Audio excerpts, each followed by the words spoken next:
The dawning of a new era in CSB sports. We're so awesome that even our school wants us. You got to come on here. AllNoiseRadio.com, baby. Bringing you a wide variety of topics in the world of sports. Hockey. I like the new icing rules as well. A great move by the NHL doing that. You know, the Penguins still have all that talent. Their goaltending kills them. Basketball. If you're going to ask me whether they're going to knock the Heat off or the Pacers, I'm probably going to say no. If you got a streak and you go against the Bulls, you're going down. They broke Miami's long winning streak last year. If they get that Eastern Conference #1 seed and everything's got to go through Conseco Fieldhouse, I think it's going to be tough to knock them off. The Miami Heat are the two-time defending champions, but I think their road's going to be very hard to get back to the finals for the 4th straight year. Baseball. You never know with the Angels. You got to think that one of these years the talent's going to click. You never know. Maybe Hamilton's healthy, Pujols gets healthy, these guys all get healthy, then boom. Money's not an issue for Derek Jeter. Money's not an issue for Alex Rodriguez. Money's not an issue for Sabathia. Money's not an issue for Mark Teixeira. But Robinson Cano, ooh, not our best player. Can't pay him. I don't like calls like this. This is ridiculous. It's bad for baseball, but you know what? Bud Selig's bad for baseball. Ruggies, they essentially let their best player walk for a far inferior ball player in Jacoby Ellsbury. Football. There's so many weapons on Denver. He's got an embarrassment of riches as far as targets to throw to. I don't think San Diego runs the football well enough to really compete in this game. Peyton Manning kind of answered the skeptics there. Didn't play well in the cold in New England. Do that with running the ball, getting first downs, sustaining drives, and let him get cold on the bench. You can't tell me he was trying to protect the field goal because there's no way you're kicking the field goal into the win from the 40. That's a team I predicted to go to the playoffs, and they're sitting at 0-2, and they're in total disarray. You know, but at the same time, they're 10 seconds away from being 2-0. 6 goal-to-go plays in the first half and no passes into the end zone. Come on. The most amazing stat that I saw is Dallas' defense. They forced 4 turnovers and still lost the game. Get ready. We work hard. We love sports. The knowledge. I just want to make you look bad, Ruggs, because you always make me look bad with your sports intellect. The passion. Hey, Jimmy, you're going to be the best-looking guy in the unemployment line, buddy. What a disgrace. It's the Zuki and Ruggs Show on All Noise Radio. Live from the CSB studios in Stratford, Connecticut, it's the Zuki and Ruggs Show, bringing you a wide variety of topics in the world of sports. I'm Ruggs. I'm here with my partner Zuki, and hey, don't give me the finger over there. Who do you think you are, Johnny Manziel? What's going on? What's up, partner? Well, don't run your mouth about me when I'm gone, pal. How you doing, partner? Pretty good. Good. Let's kick off with some hot topics going on around, and we'll start with what I just alluded to a little bit there. Last night's game. Yeah. Little interesting exchange, if you want to say exchange, from Johnny Football. Well, Johnny Manziel didn't make it rain on the field, but I'll make it rain in the studio right now. Johnny Manziel just continuing to just tarnish his reputation throughout the league, just continuing to show that he's just a punk. I don't want to hear about his interviews with John Gruden. I don't want to hear anything about this guy. I don't care if he grants 3,000 wishes, through the Make-A-Wish Foundation. This guy's just a punk. He's just tough to figure out because, like you said, he'll do something on one hand and then come back and just be a total ass on the other. I mean, just his finger number and his QBR last night were about the same. He played terribly. I watched. Played close to 2 quarters. They put Hoyer in, I think, about 5 or 6 minutes to go in the second quarter. Yeah. Nothing doing. He got a couple of first downs by penalty, but just generated nothing. The Washington Redskin defense was all over his act as far as the zone read stuff. Basically, he was inaccurate with his passing. It just wasn't much to write home about. He had a pretty good performance prior to that. I saw a little bit of the Detroit game where he played pretty well, but no. Consider the defense he was playing. Yeah, exactly. And Washington's not the 85 Bears, but they're a better defense, and they had him, totally figured out. So he's going to have to definitely make some adjustments. They even said on air, Gruden and Tirico, that he was not making he was not progressing on his reads. Basic reads. He was basically looking for one guy, throwing to one guy, locking in on a target. Exactly, right. And all the rookie mistakes. Yeah, what you expect? Typical rookie mistakes. And I'm going to be in Pittsburgh. Oh, so that was nice. Pop and P. I'm going to be in Pittsburgh week 1 when the Browns play the Steelers at Heinz Field, and I fully expect Johnny Manziel to not be the starting quarterback. If new head coach Mike Pettin had a clue, and he'd not start Johnny Manziel. And one thing about Mike Pettin, I mean, really, come on, Mike, make a decision. You sit there last week and you said, "Oh, I'm going to make a decision on Tuesday. Oh yeah, I'm gonna watch that last game and I'm going to make a decision." We've heard that before. And then all of a sudden you come on, now you say, "I don't know." Come on, you don't know. You know your first round pick sucks. Okay, please just make a decision. And I'm telling you right now, that's a bad omen. If you're a Cleveland Brown fan or whatever, a supporter or a member of that organization, that your head coach is already being indecisive, that is not a good sign. You want your head coach to be concise, clear, and make a decision, because you can't leave the team hanging. You can't tell the team, "Okay, guys, I'm going to make a decision on Tuesday," and then tell the team, "You know what? Let me sleep on it again." No. I agree, Zook. One thing in his defense, though, is Hoyer didn't look that good either. I mean, he was not making you forget the days of Bernie Kosar or even Brian Sipe, for that matter. I mean, he was average at best in his performance. Cleveland just really didn't look great. I mean, the defense played okay. Early on, they were knocking Robert Griffin III around and even almost injured him. I mean, it looked like he was going to come out of the game again by injury. That wasn't a good sign. I wouldn't be all that comfortable if I was a Washington Redskin fan, to jump to another subject quick, because every time he takes the littlest of contact, he is just bouncing around, hobbling off on one ankle, and it just looks like this is going to be the whole rest of his career, basically. But Cleveland's defense looked good early. That's about all that showed up for the Browns last night from the action that I saw in the game. So again, Manziel spices things up though with this gesture. Not sure what motivated it. What kind of incited it to happen? Well, it's probably trash talk. It's probably trash talk, from the Redskins bench. But if you're a professional, you can't let that get to you, and you can't do stuff like that. I mean, this is not backyard football. You're on camera, and every move you make is being watched. He knows this. He did it to get attention. The kid's just a punk. I mean, anybody that walks around doing dollar signs with his – come on. What kind of person are you? Give me a break about this Manziel. He's a clown. You know what? On a personal note, I actually do hope he starts game one, because I want to be there live and in person while the Pittsburgh Steelers just abuse him. I really would love to see him start week one. Mike Pettin, do me a favor and start this guy. Put him in there. I'd love to see. Hopefully Pittsburgh plays a little better for you this year, opening day, than they did last year when they laid an egg against Tennessee. But please, thank you. I hope so too. I'm sure your friends you're going down to see will also echo that statement. Oh yeah, they want a big win. I'm rooting for. I don't root often in these games because I just like to be right when I make a prediction. But I'm hoping that Pittsburgh cleans Cleveland's clock week one. I'm hoping so too. If of course Manziel plays. If not, it doesn't matter as much. But to me, I mean, the Cleveland's going to be in bad shape this year. Let's be honest here. I mean, you're looking at Josh Gordon maybe missing half the season. We got to wait and see what his suspension's going to be. And he dropped a couple balls last night too. Was not. Yeah. Well, that's the Josh Gordon we know. I mean, he's known for that. He's infamous for dropping passes, and.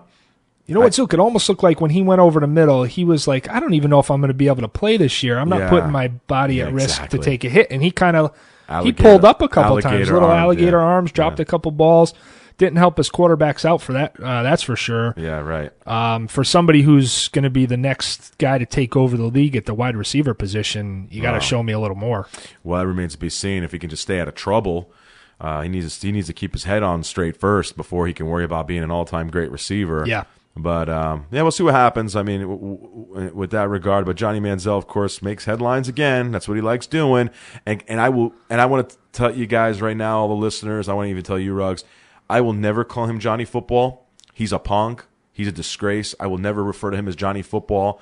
I think if anybody was Johnny Football, that moniker belongs to Johnny Unitas. I agree. Not a midget punk. Well said, Zook. Like Johnny Manziel, I would never call him Johnny Football. And I will echo that and not say it again on the air. I may have referred to him as that earlier as a tease for the show, but no, that's fine. I'm just saying in general. I see these guys, all of a sudden drinking the Kool-Aid and referring to this guy as Johnny Football. Please give me a break.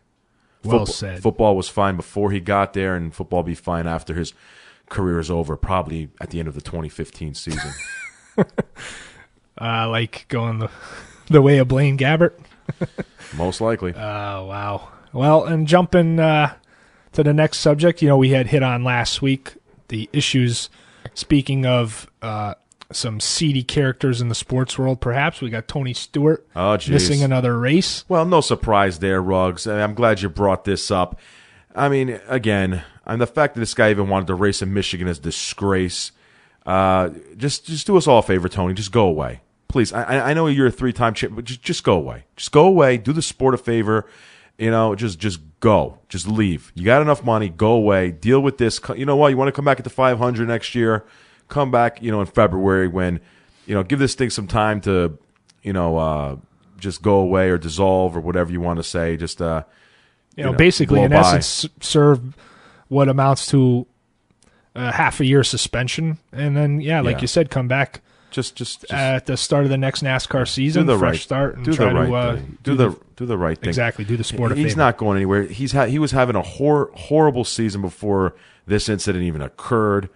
I mean, maybe if he was in a points lead, he was in a position where Jeff Gordon was, or is, and Jeff Gordon, who just won his 3rd race of the season on Sunday at Michigan, and from the pole too. Just having a great season. If he was having a season similar to Jeff Gordon's, I'd say okay, I could see that. I could see why that would make it more interesting if he had been, because then you'd really have to see if he would have the class to step away, right? If NASCAR would have the brass to keep him away with him being ahead. So it does make some things easier for NASCAR's position. Well said, Ruggs. It makes it a lot easier. Just go away, do the right thing, and just settle this thing with the Ward family. Have some respect for the Ward family, and just take the rest of the year off and whatever, and just like I said, come back in February when this thing blows over, and but speaking of which, Ruggs, it looks like legislation. Yeah, NASCAR, as they usually do. I got to give NASCAR credit. They're usually very quick with this stuff when they notice something's not right and they notice there's something that needs to be addressed. They usually address it quickly, and they usually make a rule rather quickly. And they did so now. You're not allowed to, if you're involved in an accident, you're not allowed to really get out of your car and head toward the track unless, of course, for safety concerns, very much like we saw on Sunday with, I believe it was Brian Vickers. I believe it was Brian Vickers who hit the wall, and his car actually, began to was engulfed in flames, and there was a lot of smoke in the cab, and so of course he's going to get out of the car, and get away from that thing. And of course, that's an obvious exception, but you will no longer see incidents like we saw at Watkins Glen a few years back with Kevin Harvick, and I believe a couple of years ago with Kurt Busch. I believe it was about 10 years ago when he walked his way down the track and told Jimmy Spencer to kiss his rear end. You won't see anything like that again, and with good reason. Good job by NASCAR doing that.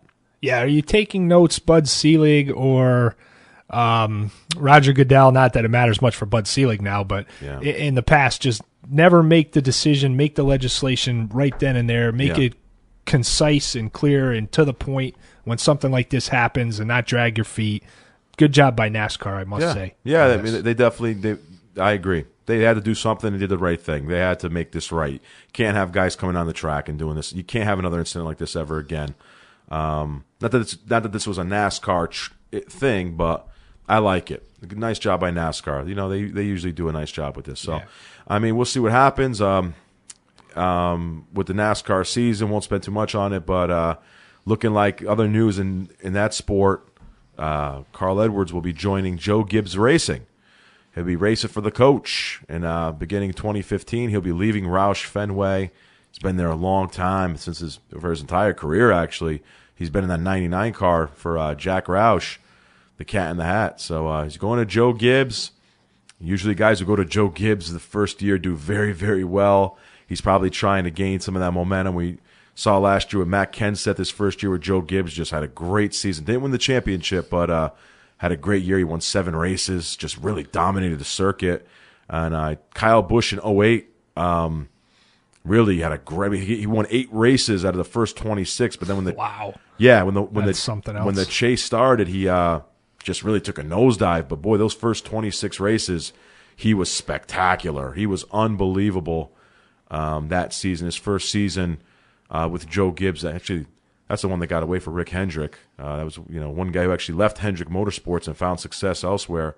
So we'll see what happens there. But looking like been an interesting season in NASCAR. Like I said, you got some guys up there. Jeff Gordon having a resurgent year with 3 victories. Yep.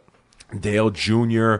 having a resurgent year with 3 victories as well. So it's good for NASCAR that when you have your 2 most popular drivers winning races, because you had a couple years there where those 2 guys, especially Gordon and Earnhardt, were not winning races. Yeah, this really helps the sport a lot. And that's bad for the sport. So it's good for the sport when your 2 biggest meal tickets are winning races. So yeah, and speaking of meal tickets, the Ohio State meal ticket named Braxton Miller going to be out for the year. Ooh, that was devastating news for the Ohio State Buckeyes.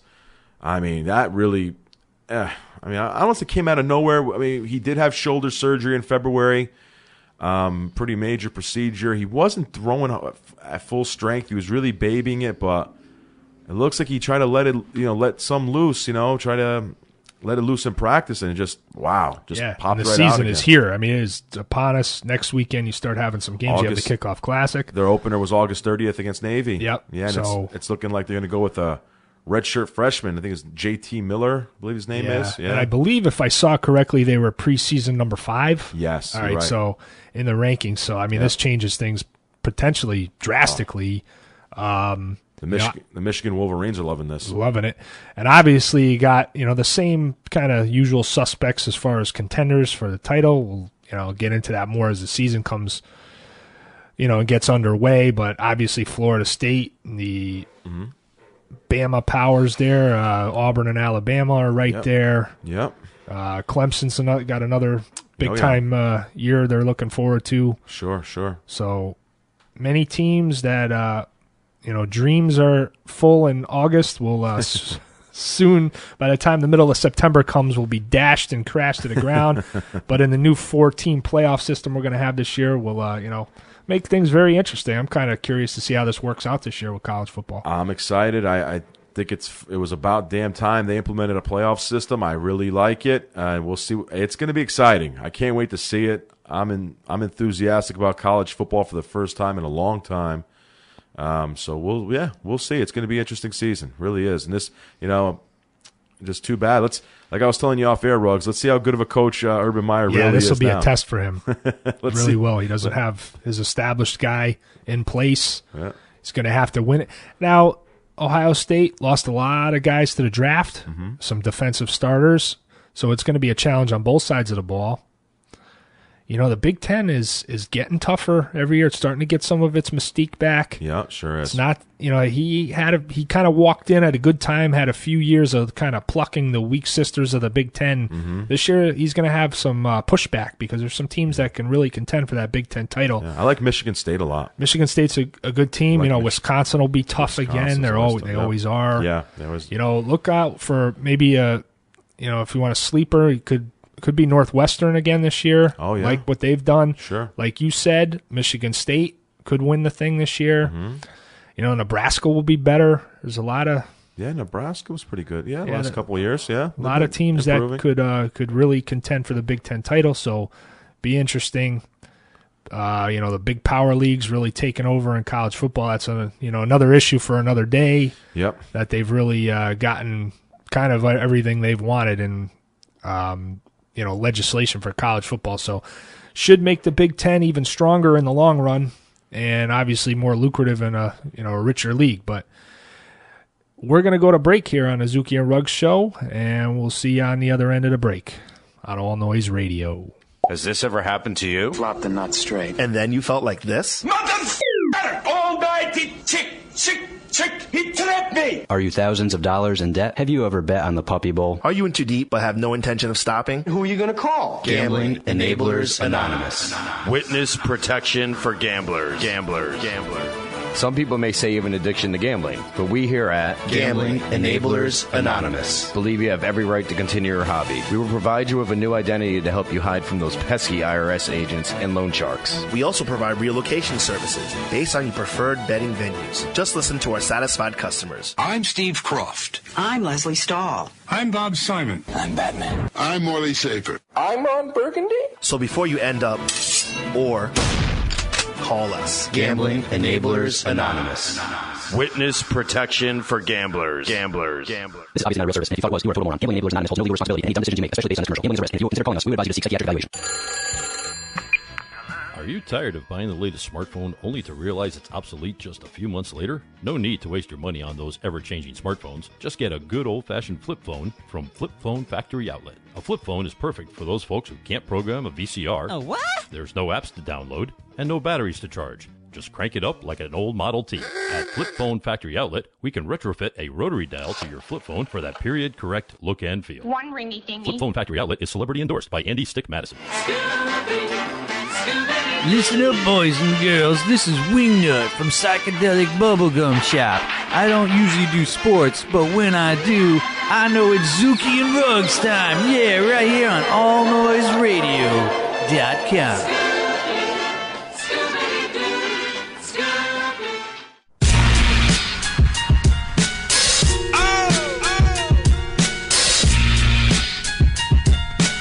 Back on the Zuki and Ruggs Show.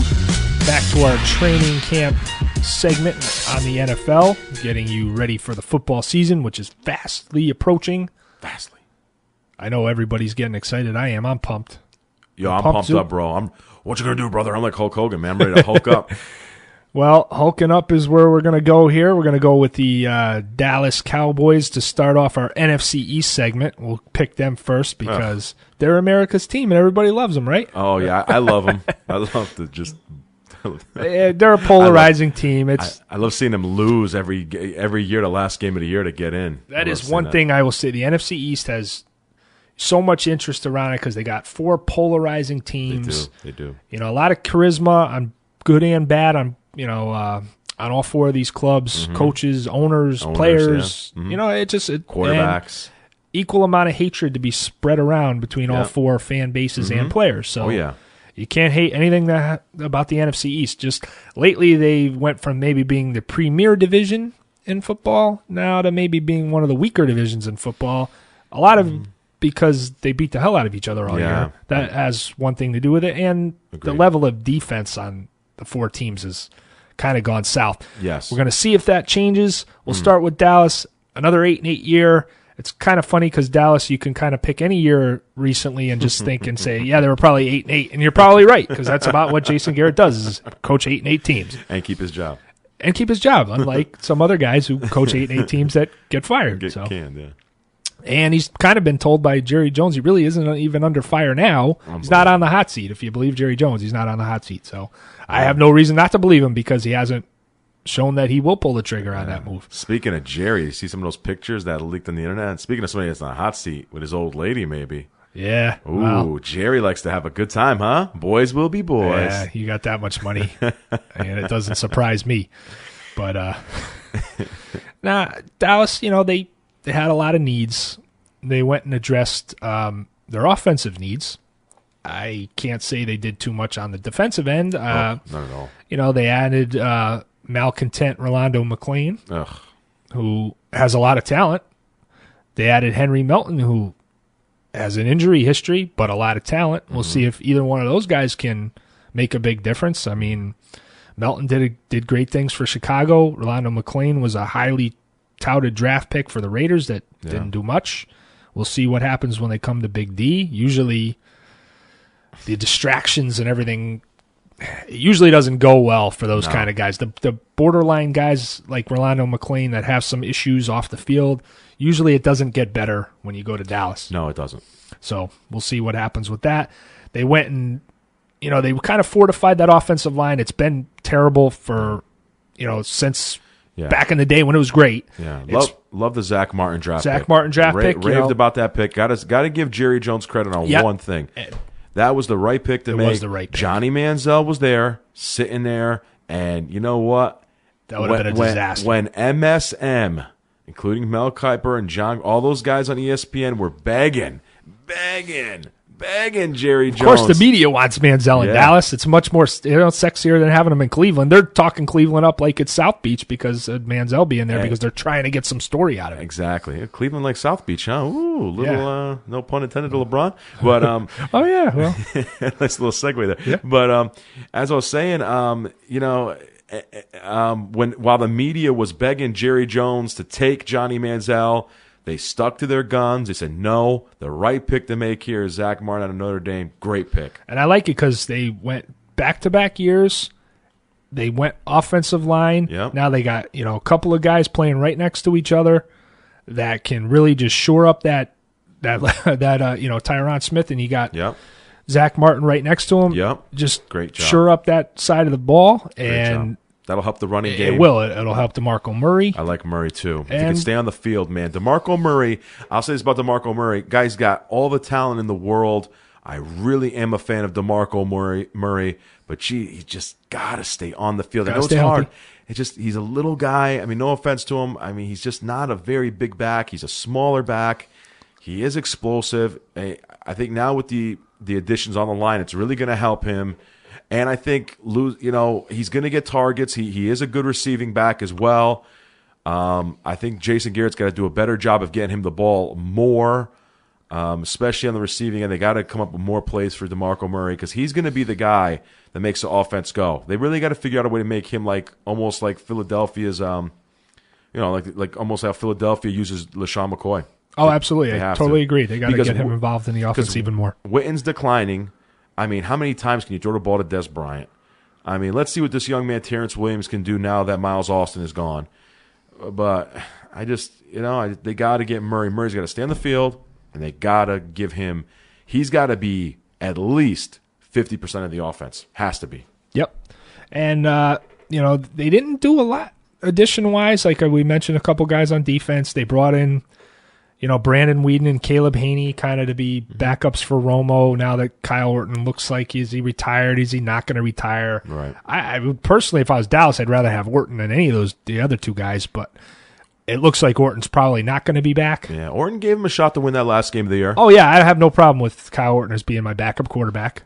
I wouldn't want him as a starter, but if he's your backup, it's fine with me. Yep. They got Jeremy Mincy. They picked him up. Kind of, average player, but he fills a gap. Yep. They lost Sean Lee to the IR again. We know, we know. We covered that injury a couple weeks ago. Devastating. Big loss. And then DeMarcus Ware went to Denver. Went to play with the Broncos. So, and like you said, they don't have Miles Austin back. Can't think of any other really big pieces they lost from, other than obviously the two big ones, Lee and Ware. So tell me what's going to be different about this team this year than what it was last year. And I think other than the defense being worse that's what I was going to considerably, say. I don't see a lot. And a lot of people that are into football, know football a lot, don't have good things to say about Dallas's chances. But if you listen to the figureheads and the mouthpieces of Dallas, you'll think they are Super Bowl contenders. So tell me, Zook, what is the truth and what is the BS? Truth is the Dallas Cowboys are in for a long season. You also have to take into account Tony Romo is a 34-year-old guy coming off of 2 back surgeries. Listen, you can't if you think Tony Romo is going to step on the field and just be slinging the ball all over the place and throwing for 4,500 yards and 40 touchdowns and Tony Romo is going to be Superman and lead them to the playoffs. And folks, he wasn't doing that in his prime. He wasn't doing that when he was healthy. Now you're talking about a guy who's getting another year older, 2 back surgeries, just hasn't won a big game, ever. And even if he does all those things, they still might lose all those games. Yeah, I mean, I just can't. I'm sorry, I just don't believe in Tony Romo. I don't believe in the Dallas Cowboys. As Ruggs said, he asked a rhetorical question, and I was just about to give him the same answer. The Cowboys' defense is going to be worse. That's the difference in the team. I like Chris Carr, but I'm sorry, he can't play all 4 positions on the secondary, and this team is just in for a long season. Out of respect, I'll give them 6 wins because I think if they're going to have some soft games in the schedule. Well, let's hit on that real quick. They don't have I wouldn't call it a soft beginning. We've been doing the first 5 games, so let's look at theirs. They open with the Niners at home. Loss. Very tough game to win. Loss. Then they go to Tennessee, which is not going to be easy. Tennessee's no, it's not. an improving team. I'm going to say well loss. Coached. I think they'll lose that game too. I'm going to say loss. Then they go to St. Louis. I don't like them. In the Dome, St. Louis with that defense against Romo, I think they're going to knock Romo around. I mean, the offensive line is better for Dallas. It's one improvement they made over last year, but that's going to be a major test. He'll be under siege all game long. Yeah. I could see 0-3. Maybe 1-2. We'll give them maybe one of those 2 road games. They might. Maybe.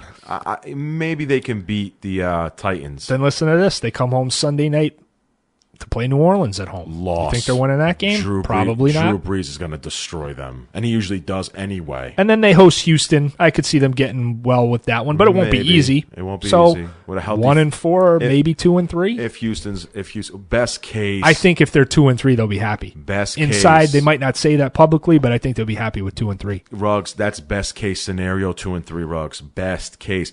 That's if Houston's digressing. I mean, let's say when I say and that's that, if they get one of the that's saying the if, 2 road games before that. That's too. saying it. I mean, I'll pick Dallas, but I'm going under the pretense that Arian Foster's declining and Andre Johnson's declining. Yeah, I would probably take Houston if the game was in Houston too. Yeah. And plus their quarterback. I mean, who's going to play Tom Savage? It looks like Ryan Fitzpatrick. So I guess I'll give Dallas that game. Yeah. So, but they got a tough road to hoe. It's tough. It's tough. I see 6 wins, Ruggs, and I see them last in the division.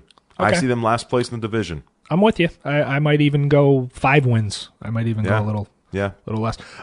Next team up, if Dallas didn't make a lot of moves in the offseason, the next team we're going to talk about made a ton of moves. They probably made the most moves of anybody, and that's New York Giants. They definitely did. Yeah. There's a laundry list of guys they've added and lost. So, they were 7-9 last year. Everybody knows what happened to them at the end of the year. And well, that 0-6 start really did them in, and they just weren't able to recover from that. But they did it. They were able to win. Yeah, they played well at the end of the year. They won the games they were supposed to win. They had a couple losses in there that were disheartening. The San Diego game comes to mind. That was a game they just really. I mean, San Diego ended up being a really good football team as we all saw as the year winded down. Yeah, but they just had no effort in that game. Oh my God, that was the season was on the line, and they just looked like. I think they ran out of gas. When that happens, it happens even in other sports like basketball. If you're down 20 and you rally and you tie the game, then sometimes you run out and you go and end up losing by 10 again because you shot your load getting back in it. And it's a long flight. I mean, maybe if that game was in New York, maybe the Giants could. But I think flying out to San Diego, they probably didn't help do them any favors. Yeah, and then they had just choked that one away against Detroit too. That overtime loss, I believe. That was a heartbreaking loss at the end of the year too. So that was, yes. But they, some things to be, optimistic for the Giants this year. Yep. We'll go through some of their, speaking of, we'll just do their schedule real quick because I brought up Detroit. They open with Detroit and a rematch at Detroit on Monday night. The first of those 2, they always have that doubleheader on Monday Night Football to start the year. I'm having a hard time gauging that game. That's Ruggs. a tough game to pick. That's a real tough game to pick. I mean, winnable. It's almost. It definitely is. I mean, I see it as a toss-up. I could see that game going either way. Really can. It's hard for me to even put it. I'd only go to Detroit because the game's in Detroit. Yeah, same way. And then they get 2 home games after that. They get Arizona, which is making the long flight. I like the Giants in that one. I like the Giants in that one too. No guarantees. And then Houston's coming in. I think they can take that one too. I agree. Then they go to Washington, which that's flip a coin. Yeah, I mean that's another one. Washington. You never know with the Redskins. You never know which Redskin team's going to show up. I mean, there's weeks, even last year when they were bad, there was weeks where they looked pretty good at home, and there was weeks where they just looked awful. So you just don't even. I mean, you'd imagine they'd be up for that game. I mean, it's Redskins Giants. Yeah. Emotionally, they'll be into it, but you just never. Yeah, so know. they could be. I mean, they could be 4-0 or 2-2. I mean, it's really the difference. Then they have the Falcons at home. Yeah. Game 5. That's that's another one. Not sure about that one. Mm-hmm. Early, if I had to pick it now, I'd pick the Giants, but I have to see how things. Yeah, I mean, if the Falcons get off to a good start, they have the talent. I mean, I like their talent level, but I was going to say you're just a pessimistic. Yeah, Falcon. Well, you're that is too. You always got to. Listeners out there, you're always going to hear that from me. I'm never going to say, "Oh yeah, the Falcons got this one in the bag." I'll never say that. A team that almost made it to the Super Bowl 2 years ago. Unless they're playing some JV team in a scrimmage game or something, you're never going to hear me pick them. All right, so let's talk about what the Giants added and what they've lost since last year. They got Rashad Jennings. Love it. Add that running game. Andre Williams, they drafted out of BC. Love their running game this year. Too bad they lost David Wilson to the injury. But that was sad. It really you know what? I think I got to give Jerry Reese a lot of credit. On the general manager front, I think he was expecting it in a way. I think he had a game plan in the back of his mind, like, okay, if David Wilson's playing for us, great. But I think he was fully expecting David Wilson, and unfortunately, not be able to participate, and that's exactly what happened. And if you had to pick a need for the Giants from last year, you'd have to say their playmakers, receiving, special teams. They went out and addressed that. They went and got Trindon Holiday from the Broncos. They drafted Odell Beckham Jr. They basically got two guys now that can take touchdowns from the return game, kicks and punts. So they got a lot more explosive in that facet of the game. They got Mario Manningham back from the Niners. Not a big pickup, but you never know. I mean, he's used to this system. He likes playing with Eli. Well, it's a new system under Ben McAdoo now. I'm not hearing good things about Manningham. It's not. I mean, not looking good for Mario Manningham. He really hasn't done anything this preseason. Yeah, I mean, this is all. And unfortunately, yeah, right. This is all hedged on whether or not these guys make the team. Obviously, I mean. Well, I'm just saying, you never know. I mean, unfortunately, Mario Manningham. I think those injuries really may have done a number, really taken their toll on Mario Manningham the last couple of years since that Super Bowl, since that great catch in the Super Bowl. He really has not done much. Exactly. But they've added some big names. Yeah. They got Cullen Jenkins. They got DRC to help in that secondary. Yeah. Kellen Davis joined the team. They got Walter Thurman from the Champs to help out. Love that signing. Yep, great signing. Love what the Giants did in the secondary this year. Yeah. Love it. And they went and beefed up at linebacker because they've always kind of been. Right. They used to be known as a big-time linebacking core. Then recently they've had some of the worst linebacking cores in the league. Yeah. But they went and beefed it up. They got Devin Kennard from Southern Cal. Yep. Who's supposed to be has a real big upside. Love that way. Like Kennard a lot. Like the things I've seen from Kennard. They got Charles Brown, Robert Ayers, all just pros guys. Quentin Demps to be in the secondary. Jeff Schwartz, guys that. They really did a nice job. And of course we all remember last year making that trade for John Beeson, and wow, did he play well for them last year. So I like the Giants, what they did on the defensive side of the ball. Now, listen, the story with the Giants is we've all been seeing. I don't put too much stock into the preseason Rugs. I know a lot of people are questioning the Giants' offense and whether Eli is, can play under this new offense under Ben McAdoo. I really don't. Honestly, when people talk about preseason, I think they're just wasting their breath. Absolutely. I mean, give me a break. I remember a couple preseasons where Peyton Manning didn't even throw a pass. Yeah, it means nothing. And then he comes on the field and he's throwing for 5,000 yards and winning MVPs. I mean, give me a break. I mean, if you're worried about the New York Giants because Eli Manning's only completed one pass for 7, give me a break, please. You know what? If Eli Manning, okay, at halftime on Monday night against Detroit is 2 of 10 for 8 yards and 3 picks, then I'll be worried.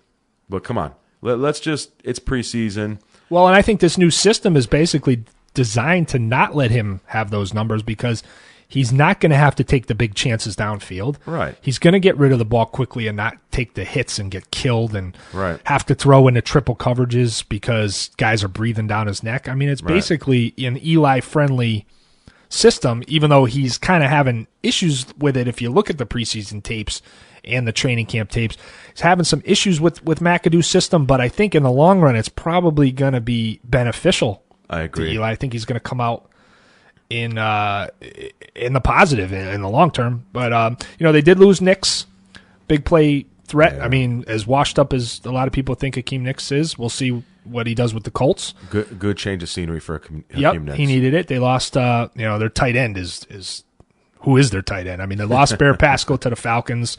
They didn't really go out and get anybody to fill that spot. Chris Snee retired. David Deal retired. Yeah. They lost David Boss, who they had picked up from the Niners. He's gone. Kevin Booth is gone. The big loss for the roster was Justin Tuck going to the Raiders. That was the big name guy they lost really. Other than Nick's, really, Tuck was the biggest guy name-wise. But I like Linval Joseph. They lost him to the Vikings, I think it was. He went to Minnesota. I actually think that was their biggest loss. Yeah, he had a great year last year. In terms of substance, I think he was the biggest player they lost. It's too bad, but they needed to upgrade the secondary, and they did. And I will say this. I think they're banking on JPP bouncing back, and I think he actually will. I like what I've seen from Pierre-Paul in the preseason. I know I just said don't put stock in the preseason, but when we're talking about an injured guy... Yeah, and I think Ayers is going to have a big year. Yeah, who's showing progress, I think you have to put stock in that. Now, when you're looking at an established 2-time Super Bowl winning quarterback, and you start saying, oh, well, he completed 1 out of 7 in a preseason game. What? You stop it. So... Yeah, and like you said, I like the upgrades. I like DRC and Thurman more than I like what they lost with Ross and Webster. I thought Ross and Webster were actually the guys that were causing a lot of their issues. Yes. I think those were great guys to get rid of. Yes, I agree. And then, unfortunately, they lost David Wilson to an early retirement and Andre Brown via free agency. But I think the running game is better. They're deep at running back. They're deep. And their secondary's better. And, basically, I don't find – I'm worried about the offensive line. You can't just replace David Deal and Chris Snee just with a snap of the fingers. It's going to be and even Kevin Boss, who didn't have a great year, not what they hoped for when they signed him from the Niners, but still he was a competent player. Mm-hmm. Now they got some question marks. Right. Is Beatty going to ever be healthy and give him anything? I don't know. So I'm worried about that position because that relates to how well that running game is actually going to do. It doesn't matter how deep you are. If you have a terrible offensive line, your running game is going to stink. And Eli Manning's going to get killed. I mean, no matter what system you're running. So part of this new system is maybe contingent on knowing your line isn't tremendous and let's get rid of the ball quickly and try to win that way. So we'll see what happens with the Giants. Yeah, I'm curious. I like them to win 10 games. I think they'll finish second in the division. I really like the team. Don't love them. I'm not ready to say they're going to win a Super Bowl, but of course when you say that, they do win a Super Bowl. Yeah, they're a very, very tough team to figure out. They really are. Stop trying. I'm not going to predict anything with the Giants. But I do like the receiving core because it's a group of guys that fit the system. Victor Cruz needs to step up. Kevin Killdrive's terrible offense last year really hurt him. Did not help Victor Cruz at all.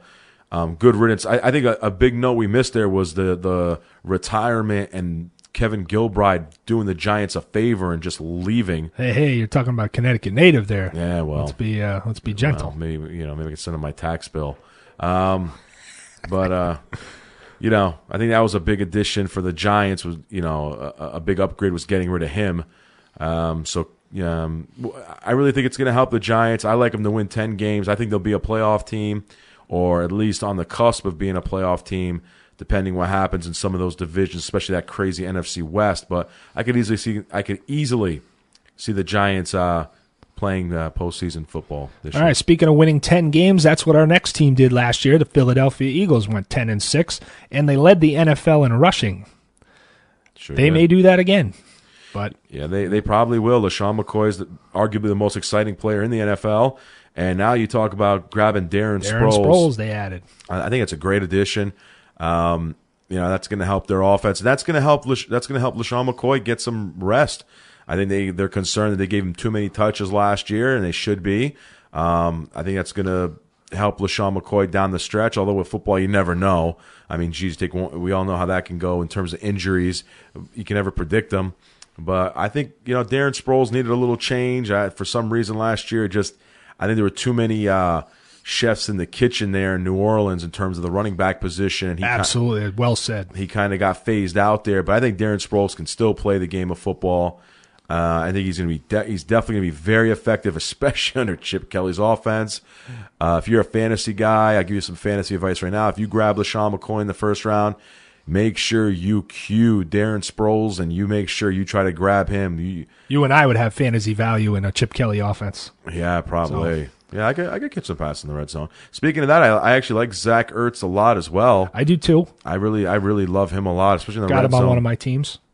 So, I like the Eagles. Aside from Sproles, they added Sanchez. Obviously much publicized. I don't know what that's going to actually amount to, but it could turn out to be big. It'll amount up an to injury here or there. It'll amount up to him being a backup quarterback. Pretty much, but he can't be thorough and do my job if I don't mention that they got him, because ESPN and the other networks certainly devoted a lot of time to the signing of Mark Sanchez. So I will as well. They got Nolan Carroll from the Dolphins, good player in the secondary to try to help them out there.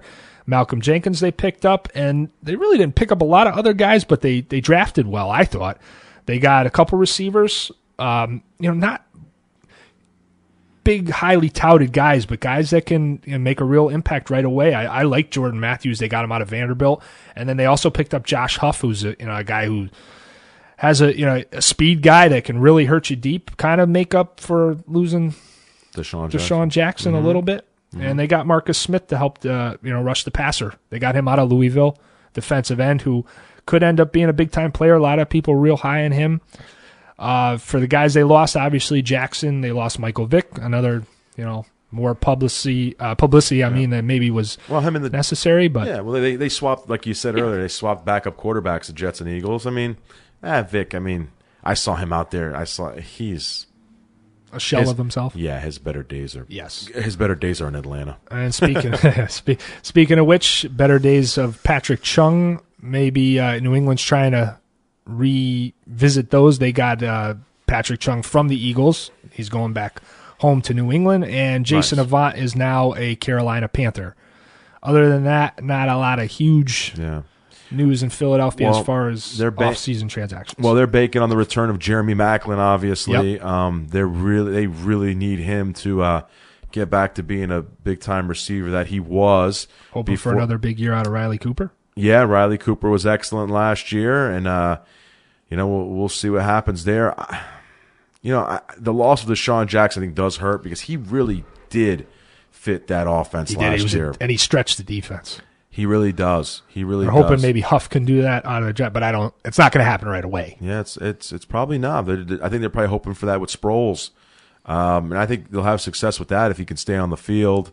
They'll probably run. They can run some, two tight end sets there, but yeah, it's tough when you're banking on a receiver coming off an ACL injury, and you're basically saying you're our number one. Guys who tear their ACLs, usually outside of Adrian Peterson, guys who tear their ACLs usually take a year to get back to their form. And I think it's real dangerous that what the Eagles are doing there. But saying that, I think their offense will still be good, pretty damn good. But will they do what they did down the stretch last year? I don't know. Especially with the Giants improving. Of course, against the Cowboys, they'll do well. But I just, it's going to be tough to say. I know they don't have Deshaun Jackson stretching the defense, but I don't think Nick Foles, the type of quarterback that he is, really relies on that as much as maybe a Vic would, or even going back to Donovan McNabb, guys that took a lot of shots downfield. I don't know. Foles, in the games I watched last year with him primarily, it's a guy that likes to go underneath, likes to check down. I think Zach Ertz has a big year, like we alluded to a little bit before. I think Darren Sproles has a huge year. Sean McCoy has a huge year. I think that offensive line is one of the best in football. Yeah, so they're going to run the ball. They're going to play it safe. They're going to pass underneath the defense. They're going to force the defenses to really compact and play in.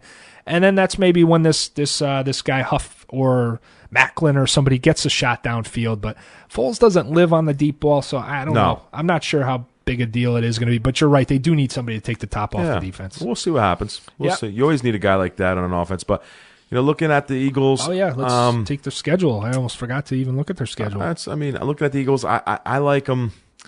I like them middle of the pack. I think they'll finish third in the division. I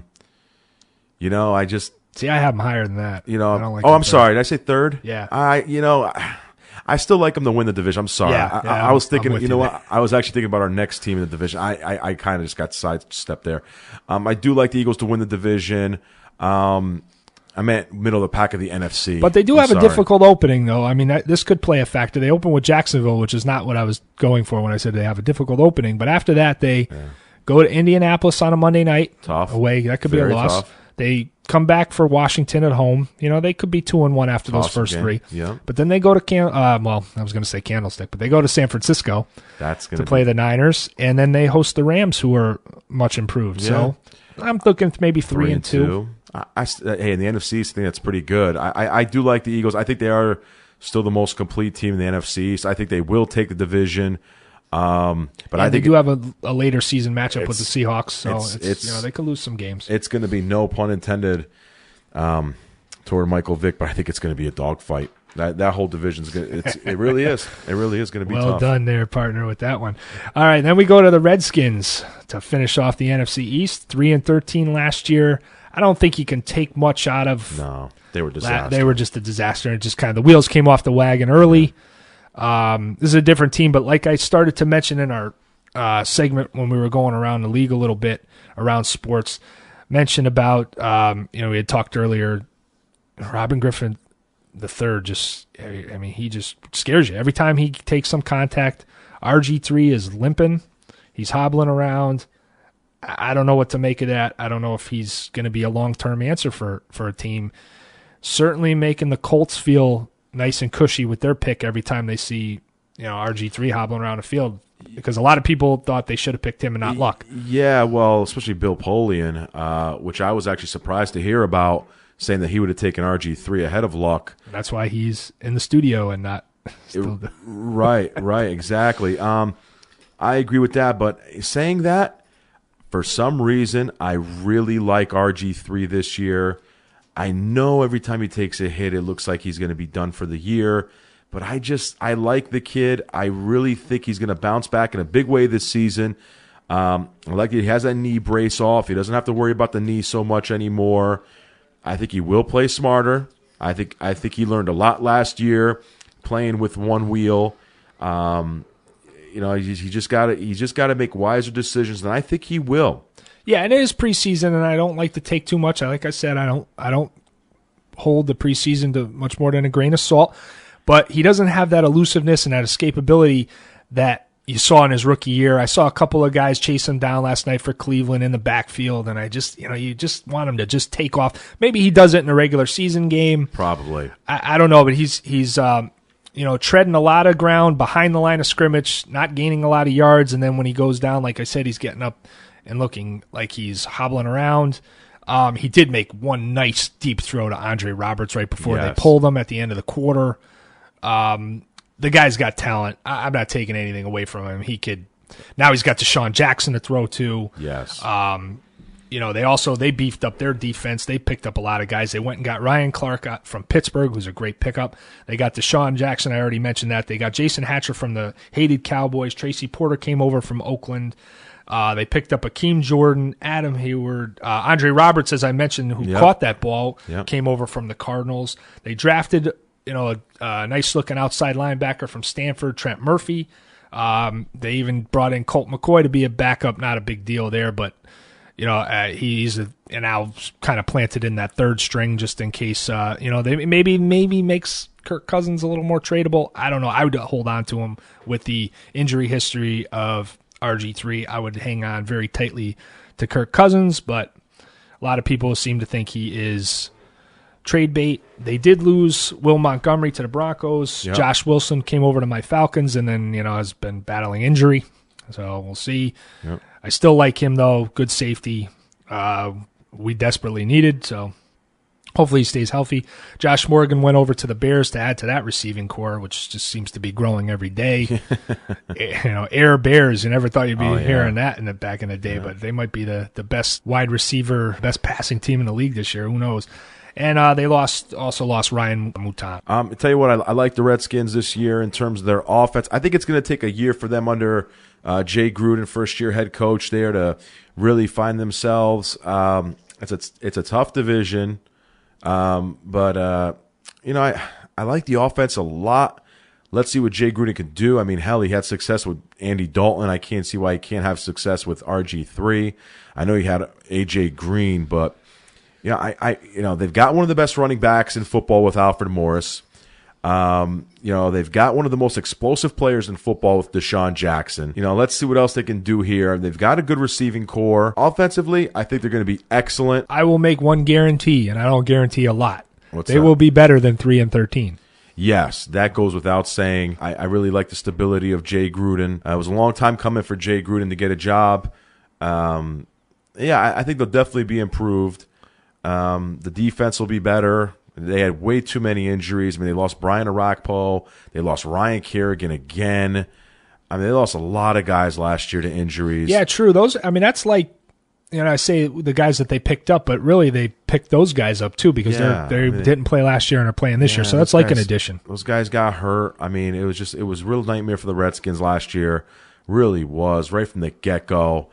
They also had the distraction of Mike Shanahan, who we all knew was on the hot seat ever since the playoff game against Seattle. I think he was already in Daniel Snyder's doghouse because of just not pulling out RG3 sooner. I think that carried over, and I think that was kind of an enigma over the Redskins, kind of like a dark cloud over that team the entire season. Now you got that out of the way. You got his little spoiled brat son out of the way. You got all that out of there. You got a new coaching staff. I think the Redskins will be. I got them third place in the division.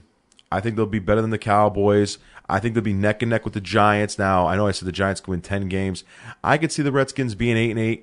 Maybe even like 7-9. Worst case. Yeah, that's where I have them 7-9, third place. I that's where I pretty much have them as well. Worst case, maybe being 6-10, but they will definitely be much better than 3-13. Yeah, and I think it will be a close division, even though I do think there's a big difference between the upper echelon, which in my book is Philadelphia, and the bottom feeders, which are Dallas. But I still think it could be, 10, 11 wins for Philadelphia, and even possibly 6 or maybe going out on a real limb 7 wins for Dallas. So it's going to be one of those divisions where everybody's tightly bunched, and the games down the stretch mean a lot. Right. Let's look at Washington's schedule. They open up at Houston. That could be a win. Could be a win. It's kind of a toss-up game, to be honest with you. Really First is. week, don't know what to expect. I'll give it to them. I'll actually give them the win. All right, and then they come home for Jacksonville. They should get off to a 2-0 start. Jacksonville's a little better this year, but I still like Washington. Mm-hmm. Then they go to Philly. Then it gets tough. They go to Philly. Probably a loss. They come home for a Thursday night game, like we talked about with already for the Giants. That's a Thursday night game. I didn't mention that when I was talking about the Giants. I'll actually give them home. I'll give them a win there. And then they host Seattle on a Monday night the following week after a long rest period. Will they be able to beat Seattle at home? Maybe. Maybe. That could be an upset. Well, maybe they get a little revenge from that playoff game 2 years ago. I would say, I would still say no. But 3-2, I'm thinking. I hear that 5. I could definitely see them being 3-2. I could see it, depending. Maybe 2-3. Maybe they lose that Giant game. That I'm giving them, but I say worst case 2-3. Or that game opening day to Houston on the road could be a loss too. Worst case 2-3. Because that defense is you're gonna find right away how healthy RG3 is when he's got J.J. Watt and Jadeveon Clowney. By the way, have you seen some of Clowney's play in the press? Yeah. Oh, the people that didn't think he should have been the number 1 pick. Come on, give me a break. He is the best athlete. He made a play the other night. He looked like Lawrence Taylor. Oh yeah, Houston should have taken Johnny Manziel at number 1. Are you? Sometimes you just want to. There's not enough bats in the world to hit some of these guys with. And these guys make like 6 figures. It's like, are you makes you sick? Really? Sorry, I don't want to air my dirty laundry on the air. But yeah. All right, so that is the NFC East in a nutshell. Good job, partner. Same to you, buddy. And by the way, take our predictions to Vegas. They're not even predictions, but you know what? Yeah. Well, we haven't really even predicted anything yet. No, we haven't. We'll get there. Probably the next week or so we'll start. Yeah. We'll go like game by game and try to get we'll try to really pick division winners and playoff teams and such. But I think the NFC is going to be a really fun division this year. As a football fan, I'm looking forward to it. I really do. I think I think the Redskins are improved. And that's all the time we have for this evening on the Zuki and Ruggs Show. Another great show partner, as always. Nice job, partner. Thank you, sir. We broke it down, brother. We certainly did. Lots going on in sports, as always. And in the coming weeks, hope to be able to get into more and more as football season approaches and the fall is almost here. The summer, those dog days of summer are getting fewer and fewer. So yeah, they sure are. Summer's winding down, man. Leaves are changing color, brother. You got it, bud. We'll see you next week then. Take care, everybody. Same time, same channel. Bye on All Noise Radio. Take it easy. All Noise Radio, powered by the Connecticut School of Broadcasting. I cannot believe it. This is the best news I've had all week. And I know I can't live without my radio. I'm sick to death of your mess and your noise. The noise you can't ignore.